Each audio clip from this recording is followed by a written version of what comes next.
నాకు జరిగిన ఒక సంఘటన చెప్తాను. గ్రోయింగ్ స్టేజ్లో సరిగ్గా మీరు అందరూ విన్నారు. గ్రోయింగ్ స్టేజ్లో మనం చాలా వల్నరబుల్గా ఉంటాం, బిక్కుమంటుంటాం, రాణిస్తామా రాణించమా అనే సమయంలో. ఇలాంటి సమయంలో మనం ఎప్పుడు కూడాను పాజిటివ్ అట్మాస్ఫియర్ ఉన్న చోట మాత్రమే ఉండాలి. అది ఏర్పరచుకోవటం మన చేతుల్లో ఉంది. నేను ఇంకా సినిమాలు స్టార్ట్ అవ్వలేదు. పాండీ బజార్, టీ నగర్, మెడ్రాస్, అక్కడ ఒక ఏరియా ఉంటుంది. అక్కడ చాలా మంది సరదాగా ఈవినింగ్ కబుర్లు చెప్పుకోవడానికి వస్తారు. వచ్చినప్పుడు వాళ్ళ దగ్గర నేను సరదాగా వెళ్తే ఒక ఫ్రెండ్ తీసుకెళ్ళి సరదా కూర్చుని ఒక టీ తాగి వచ్చేద్దామని. ఏంట్రా మీ ఫ్రెండా? ఎవరు? ఏం పేరు? శివశంకర్ వరప్రసాద్. ఓకే, ఏంటి సినిమాలో వేషాలు వేద్దామనా? అవునండి.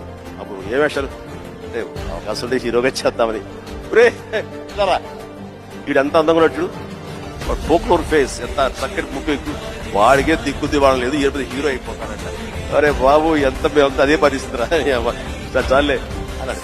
ఎందుకు హుషారుగా వెళ్ళిన వాడిని తిరిగి ఎంతో నిస్సారంగా డల్ అయిపోయి రూమ్కి వచ్చాను. వచ్చిన వాడిని ఎందుకు వెళ్ళానా అక్కడికి, నేను ఏ వ్యక్తిత్వ వికాస పుస్తకాలు చదవలేదు, ఏ గురువులు లేరు, ఏ సద్గురువులు లేరు, నాకు ఎవ్వరూ లేరు. ఆ టైంలో నా ఆంజనేయ స్వామి నేను ఇంటరాక్ట్ అవుతాను, చేసుకుంటాను, నా బాధలు ఆయనతో చెప్తాను, ఆయన నాకు సమాధానం చెప్పినట్లుగా నాకు అనిపిస్తుంది, ఆ సూచనలు తీసుకుంటాను, తద్వారా అలాగే నేను వెళ్తూ ఉంటాను.